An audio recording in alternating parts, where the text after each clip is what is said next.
Isihloko ke sisitholile namhlanje isihloko esingalula neze, especially esikhathini esiphila kusona, esikhathini lapho impilo othi uyagijima khona. Wonke umuntu ufuna ukuba ukufitha, ufuna ukuthi mayeqhamuka abonakala ukuthi hayi uphetheni style, uyahambisana nekhathi. Ilapho ke la indaba yokulingwa iqhamuka khona. Ngifuna nje ukuthi indaba yami ibe negaba ezintathu. Isigaba sokuqala ngifuna sibheke into eyenzekayo empilweni njengamanje. Okwesibili bese sithi ukubheka ezwini lenkosi. Okwesithathu bese sibuza kumbuzo ukuthi sibhekana kanjani ke nokulingwa. Uma bechaza ke ukulingwa bathi isifiso lapho khona umuntu ecabanga ukwenza khona okungalunganga futhi okungahlakaniphanga. Uma bechaza ukulingwa kuthiwa yini? Isifiso lapho umuntu ecabanga ukwenza khona okungalunganga futhi okungahlakaniphanga. Akekho umuntu ongalingwa. Kodwa indaba ebalekile ukuthi masulingiwe wenzani. Njengoba kesho uke washo SG wathi indaba yokuphelelwa ithemba ayibandlululi. Kuyafana ke nokulingwa. Nokulingwa nako futhi akubandlululi. Akukhethi ukuthi owesilisa noma owesifazane noma omhlophe noma omnyama noma ocebile noma ongacebile. Nako mase kufikile nje ukulingwa. Kusuke sekufuna lo lingwayo aqhamuke nesu lokubhekana nakho.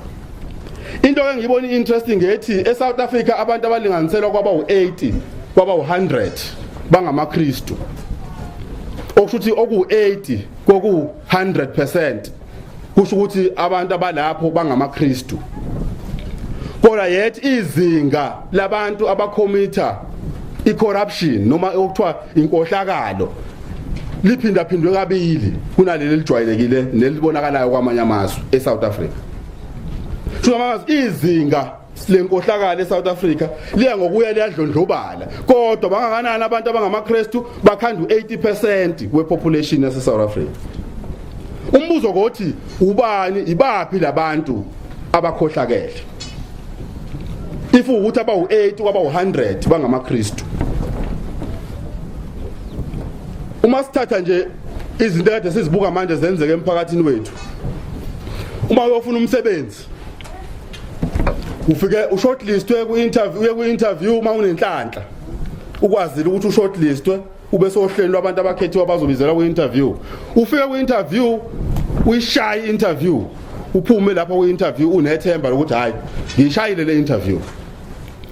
Kodwa khona umuntu ongumKristu oyisikhulu kuleyo nkampani oyenza kuyona i-interview. Okuzofika umuntu kuyena no 10,000 rands. Athi hawu ngisize nje. Ungifakela umshana wami. Usehlala iminyaka eyishumi engasebenzi. Ngizokubhekelela ngokuncane nje engizokunikeza khona. Akushaya indiva lo muntu oyisikhulu ongumKristu ohleli lapha enkampanini. Ukuthi kunomuntu la ongenayo 10,000 obe ku-interview. Owenze kahle ku-interview wayiphasa. But because akanayo 10,000 angawutholi lo msebenzi. Uthathwe lo msebenzi unikezwe lo njani okhipha ijojo. And umuntu okhipha ijojo ongumKristu owamukela ijojo ongumKristu futhi naye. Izinto lezi ezenzeka manje eSouth Africa. Ziye kumathenda. Sifike kumathenda sonke sibhide emathendeni. Bese kuthi waya simazi lo macomrade. Asikwazi ukumnikeza ithenda singamazi. Kusho amacomrade esiwashumayezayo every Sunday yahlala enkonzweni zethu. Mase sehleli lapha yana kwi-council. La hlangana khona wonke abaholi bezepolitiki. Kuzo decide ukuthi uma kune tender board si-influence kanjani i-tender board ukuthi inikeze obhululu bethu i-tender. Bonke laba abantu abenza lokho are not non-Christians. Akubona bahedeni isikhathi esiningi. Abantu abangena endlini zethu zamasonto every Sunday. Bathi badila kanjani labantu namajojo? EzamaKristu mase sebe lapha ezinhlakeni zokusebenza kwabo. Khona futhi la eSouth Africa ke kwaba nekhalazo ezinkulu kabi kunensizwa nje sithi sino matric zingenabo nazo lezi insizwa nezintokazi ezinhle ezigqoka kahle bese sino matric zingenabo zinamaKristu hlala emasontweni ethu khona ingane la eziningi ezino exemption eziphase kahle o matric but zihlele emakhaya imisebenzi ithathwe obani ama comrades anani angenabo o matric kodwa hleliphi emsebenzini engaka nje eholele enkulu imali lezi ama millions sibhekana kanjani nokulingwa ngoba zonke lezi zinto engikhuluma ngazo abantu abalingwayo belingwa bengamaKristu bese ezikhundleni ezinkulu ezibanikeza amandla okwazi ukwenza inqumo yokuthi babenza ubulungiswa noma babenza ubulungiswa ayihambi ke lento iphelele lapho nathi masihamba la emgaqweni ujahe la mina ke baze bangibiza ngoSchumacher ngisasebenza ePitoli ngoba ngangayizwa kahle imoto mayihamba ngaphansi ka 120 speed dange ngizwe kahle cha umshini uyanyakaza masuthi 140 160 bangivala ama traffic cop emgaqweni ufika impela umfundisi unegotiate iJojo le traffic cop ngoba awufuni ukakuknowledge ukuthi wenza imistake wenza iphutha okumele ulikhokhele ulijezele lelo phutho lenzile kodwa because kunalesifiso sokwenza ini okungalunganga futhi okungahlakaniphanga uzogcina uyingxenye yani yokunegotiate iJojo zonke ke lezi zinto zisivezela isithombe sokuthi sonke ngekwenhlaka zethu siyalingwa kodwa umehluko ukuthi siphendula kanjani ekulingweni kwethu siyavuma yini ukuthi ekulingweni kwethu sithathwe sigwenywe ukulingwa noma ekulingweni kwethu siyakwazi ukubhekana nokulingwa njengamaKristu aqotho namaKristu uqondayo umbhalo yokuthi umuntu mayilingwa uphendula kanjani ekulingweni kwakhe ilapho ke la sengiyakhona siyofunda masingathola nje ungasifundela uMateyu isahluko sesine uMateyu isahluko sesine sizoqala ukufunda nje ku verse 3 siyoma ku verse 10 uMateyu isahluko sesine siqala ukufunda ku verse 3 siyoma ku verse 10 masingathola nje ungasifundela kasikwazi mhlambe madodaneni noma entsheni yama volunteer uyingcwele baba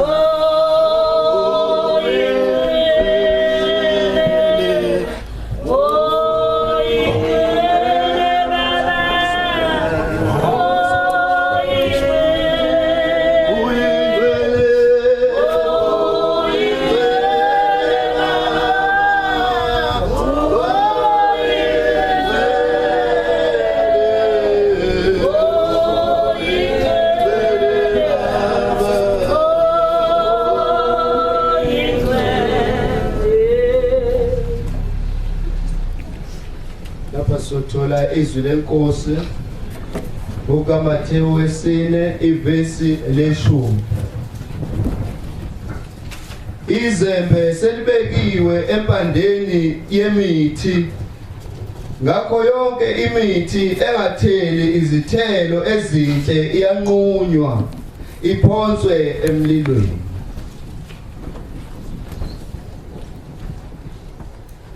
Matthew chapter 4 verse 4 Matthew chapter 4 verse 4 noma siqale verse 3 verse 3 kwafika umlingi wathi kuye uma uyindodana kaNkulunkulu isho ukuba lawa matshe abe izinkwa kepha waphendula wathi kulotshiwe ukuthi akusikwa sodwa umuntu angaphila ngaso kodwa ngamazwi onke aphuma emlonyeni kaNkulunkulu. Sifunde njani sifike ku verse 10 Matthew chapter 4 verse 3 to 10 verse 4 waphendula wathi kulotshiwe ukuthi akusikwa sodwa umuntu angaphila ngaso kodwa ngamazwi onke aphuma emlonyeni kaNkulunkulu. Kodwa uSathane wamthatha wamyisa emzini ongcwele wamisa esiqongweni sethempeli wathi kuye, uma uyindodana kaNkulunkulu ziphonse phansi, ngokuba kulotshiwe ukuthi uyakuyaleza izingelosi zakhe ngawe zikuthwale ngezandla, ungaze waqhuzuka etsheni ngonyawo lwakho. uJesu wathi kuye, kulotshiwe futhi ukuthi ungayilingi inkosi uNkulunkulu wakho. uSathane wabuye wamyisa entabeni ende kakhulu, wamkhombisa imibuso yonke yezwe lenkazimulo yayo. wathi kuye, konke lokhu ngizakunika khona uma uziwisa phansi ukhuleka kimi.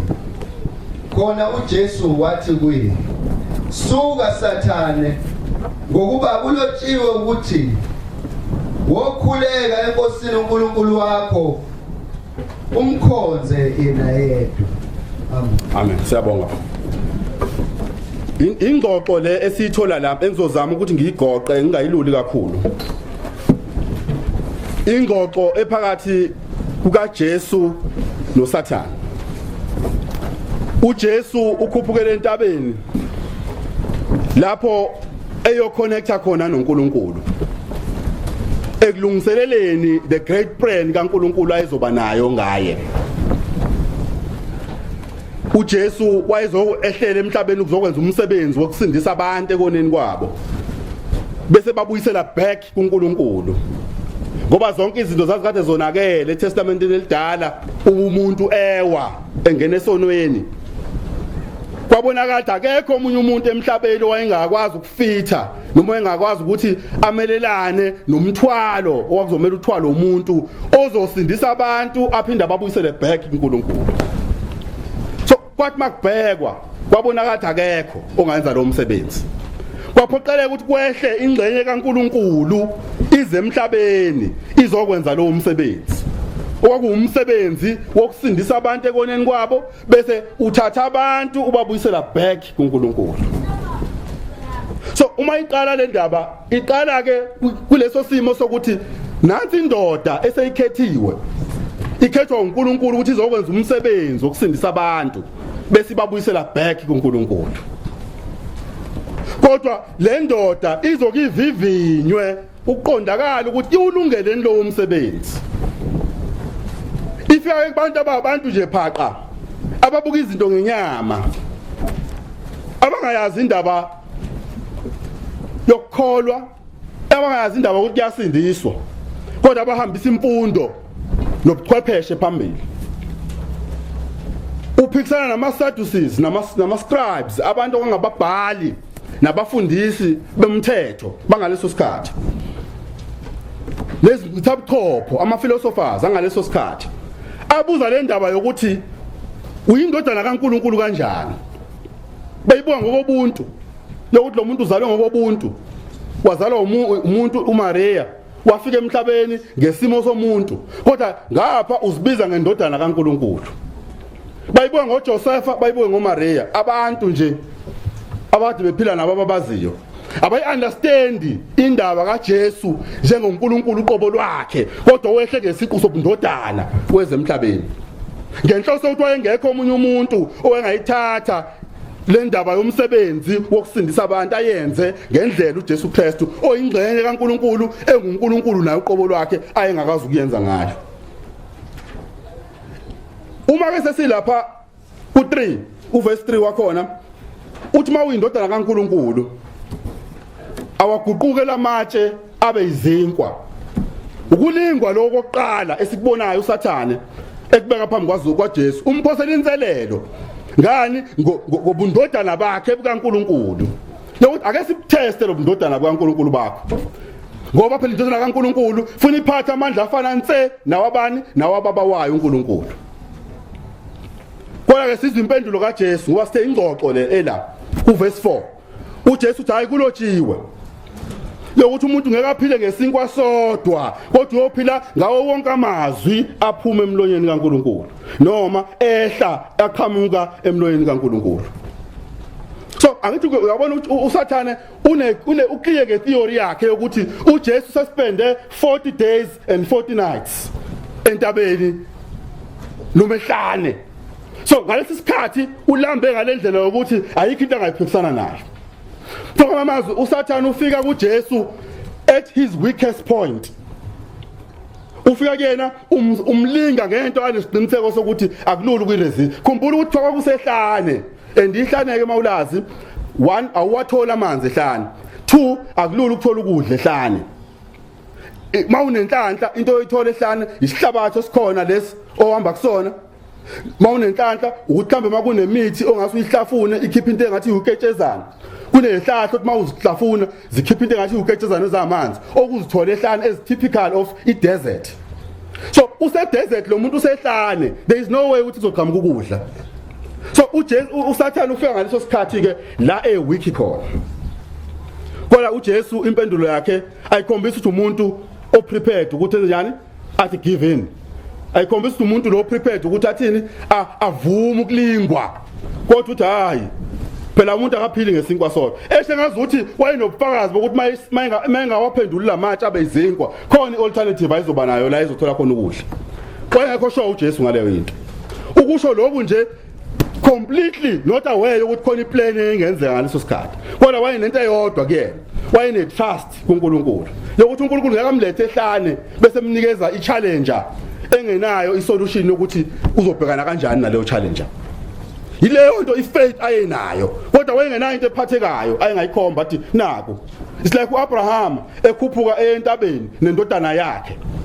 Engazi ukuthi uzotholani okuzoba umnikelo. Kodwa ayinani enendodana yakhe kuphela as the only sacrifice ayinayo. But because uthi wayene faith yokuthi anything is possible with God. Even though ngingazi njengamanje ukuthi yikuphi engizokwenza nginendodana yami kuphela engizoyinikela. Kodwa wayazi ukuthi uNkulunkulu ayikho into impossible. Ngoba uNkulunkulu uyakwazi ukwenza izinto ezimpossible zibe possible. So ukulingwa ke kukaJesu ehlane oqala ulingwa ngendlala i-physical need yakhe. uSathane uaware ukuthi lo muntu unesidingo sani seflesh somzimba okuyini ukuthi makadle ukuze asuthe. So umlinga ngalokho. Isilingo sesibili sisithola kuMateyu 4 verse 6. Uthi ke manje uma uyindodana kaNkulunkulu ufuna uyinothise le ndaba. Okwesibili manje uma uyindodana kaNkulunkulu ngoba idebate isekutheni asikholwa ukuthi uyindodana kaNkulunkulu. Angithabo lapho la idebate la ikhona ukuthi ziprove. So we are putting you with test what is prove ukuthi uyiyona ngempela indodana kaNkulunkulu. Kodwa uJesu yani akaye ekutheni ngizo awuzoziprove. Noma athi wayengaba nawo amandla okuziprove kodwa akamusi lapho uSathane. Uthi no. Le scripture siquotayo ngizokukhothela sona kwi context. Ngoba wena usiquota ukaddress ama needs akho. Okukhombisa ukuthi unamandla kangakanani. Uthi siphonse phansi. Ngathi ngiyabona uJesu lathi akaphonse khona mhlamba ungabuka intaba zokhahlamba iDrakensberg Mountain. Mawubheka uphezulu esiqongweni noma uphezulu kwentaba iTable Mountain ubuka phansi lapha kuthiwa sijibe lapha phansi. Ubani oyengakwenza lokho? Kodwa uJesu nothi uthi wengekakwenze ngoba wayezazi uNkulunkulu kodwa wayefuna ukukhombisa uSathane yokuthi uzombhitha kwigame yakhe yescripture. Uthi kulotshiwe yabona ukuthi uSathane naye usebenzisa ilanguage kaJesu. Kulotshiwe wona uJesu uthini? Kulotshiwe ukuthi ngeke umuntu aphile ngesinkwa sodwa. Kulotshiwe ukuthi ungayilingi inkosi uNkulunkulu wakho. NoSathane uthini? Kulotshiwe ukuthi uthi kuyokhipha izingeleyosi zehle zikunqake lesikhathi uthi waphansi. Ngithi yabo yokuthi ufuna ukumkhombisa ukuthi hayi noma ungaziphonsa zizokunqaka izingeleyosi. Kodwa uJesu uthi hayi kulothi ukuthi ungayilingi inkosi uNkulunkulu wakho. Lokho kwenzayo asuyidebate indaba ukuthi ngiyaziphosa noma ngiziphosi. So qala ekutheni ubani wena onamandla okulinga inkosi yakho. So sibona i-conversation ingxoxo phakathi komlingi nolingwayo. Olingwayo ecorrecta izinto eziyini esingathi ama distortions ezingelona iqiniso ngani ngembhalo ezilethwa uSathane. Ngoba kwesibili uyakuletha ama insecurities kaJesu ukuthi uyabona ukuthi uJesu ulanje kuzokwaba nokungabaza kuyena ukuthi ngiphonse zizonginqaka ningelosi ngingaziphonsi uzothina uNkulunkulu ngamandla ami njengendodana uma ngingakwenzi lokho. Kodwa sithola uJesu emeqinisweni ethi umbuyisele embhalweni kulotshiwe ungayilingi inkosi uNkulunkulu wakho khonza yona yodwa. Oh yeah, wele baba. Oh yeah, wele. Oh yeah, wele baba. Oh yeah, wele. Oh yeah, wele baba.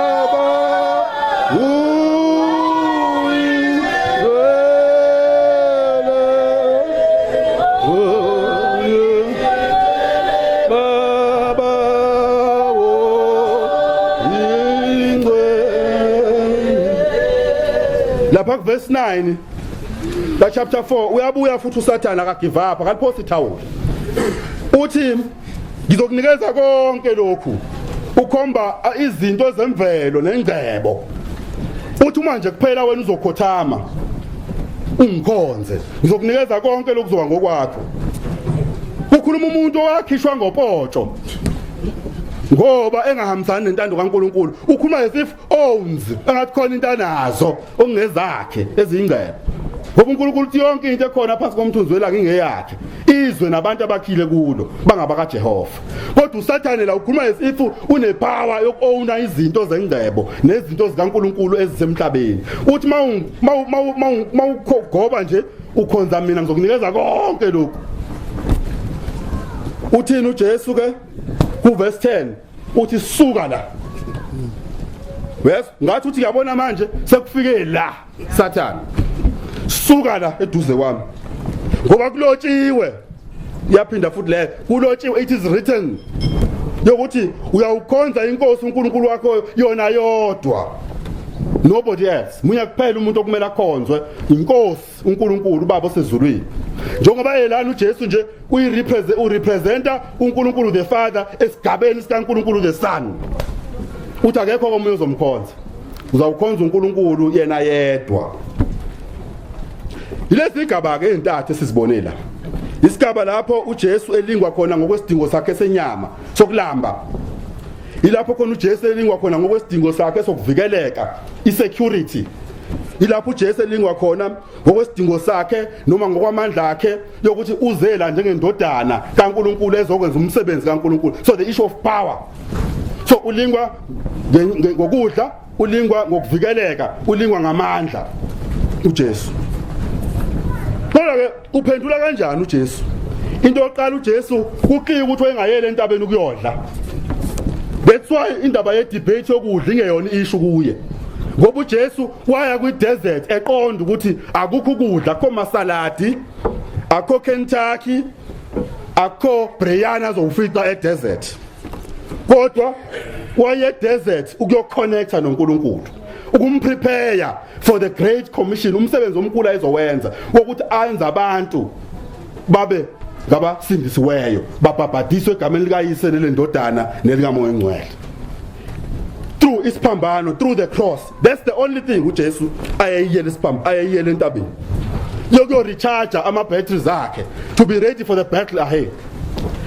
Into esibile siyibona la ukuthi uJesu uveza ulwazi lwakhe lokuqonda umbhalo ngokusabalele.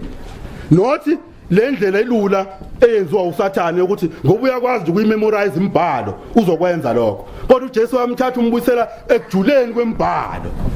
Umbuyisela emlandweni ukuthi le mbhalo nje ifunde uJesu isukaphi. Ngoba ine history la iqhamuka khona ayivelanga nje iqhamuka manje. Khona izinto ezazenzeka zale ukuthi lo mbhalo ibhalwe kanjalo. So into esibonayo ukuqonda imbhalo nokuphila umbhalo into eyenziwa uJesu Kristu. Okugcina sikubona uJesu ekwenza unombono ocacile uJesu Kristu yokuthi yini azoyenza.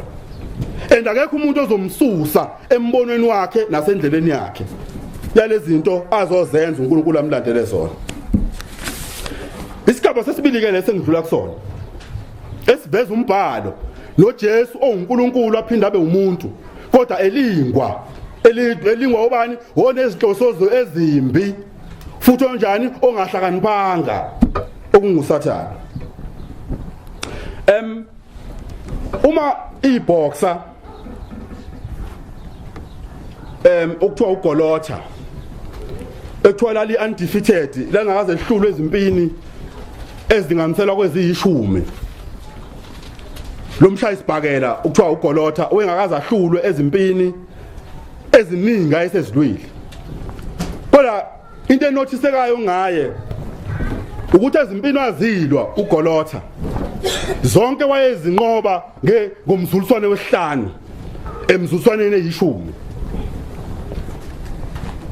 So ngenxa yokuthi ke zonke izimpi wayezinqoba ngomzuliswane wesihlanu, lo owayeyi opponent noma wayemphothela inselelo wahlala phansi watadisha ukuthi lo muntu futhi ustrong kakhulu emzuliswaneni emhlanu yokuqala. Uma engakuyisanga nge-TKO lokho i-technical knockout okusho ukuthi mayekushayile wawa wangavuka uyaphela impi. Uma kusho ukuthi engakuyisanga emzuliswaneni emhlanu yokuqala, there is a chance yokuthi ungakwazi ukumnqoba, ngoba kuvela ukuthi usuke eseqala ukukhathala emzuliswaneni wesihlanu. Kodwa nxa ukuthi usuke ebe strong kakhulu kule mzuliswane yokuqala uyakwazi ukuyiginqa i-opponent yakhe njalo ngomzuliswane wesihlanu. So umphosi wenselelo ke wenza i-analysis yakhe, wacwaninga, wahlela, waya wabhekana noGolotha. Wathi nje the first 5 rounds ngizokwenza isiqiniseko sokuthi ngiyavika, ngimkhame onke amandla nawo yokuthi kungabi khona ipunch ezohlala kimi. Yazi yaphela imzuliswane yokuqala emhlanu, kwathi qamba kuya wesithupha wayengasabona uGolotha eringeni, because kwasekuyi weakest point yakhe, ngoba kwakusi for the first time ethola umuntu ozomsusa from i-round yesihlanu noma umzuliswane wesihlanu amuse emzuliswaneni wesithupha. Kwayi lapho kaluza khona impi yakhe yokuqala ku round 6 for the first time. Ngifuna ukuthi ke izilingo noma abalingi bethu abafiki la suke se strong khona, kodwa bafika kuthina sebe identifye ama weakest point ethu, ikuphi la sibuthakathaka khona.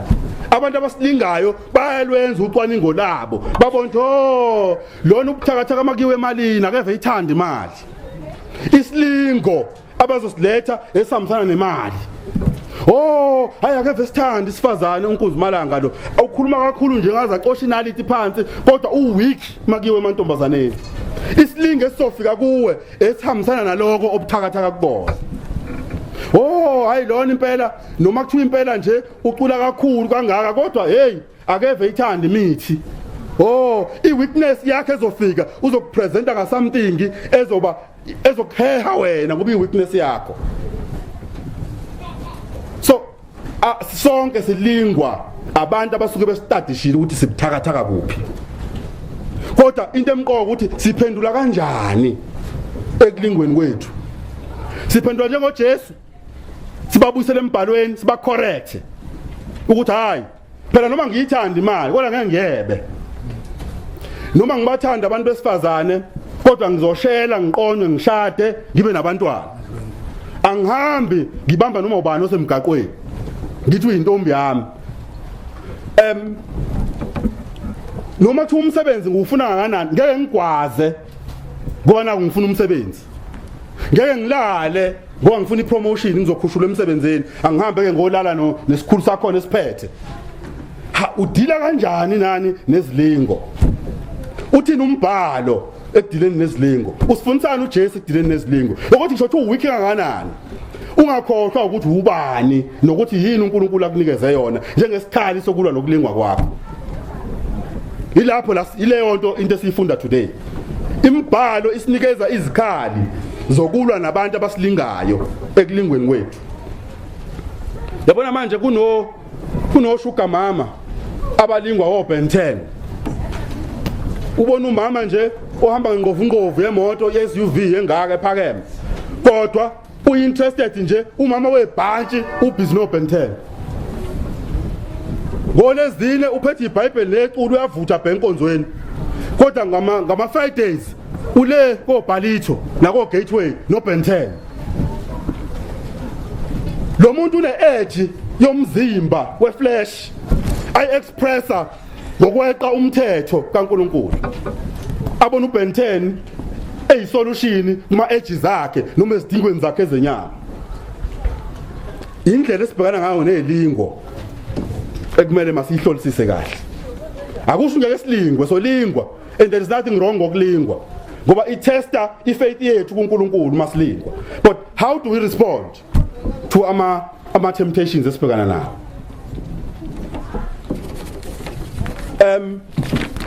Okumqoka indaba yokuthi sikwazi ukuhlukanisa kokuright nokurong.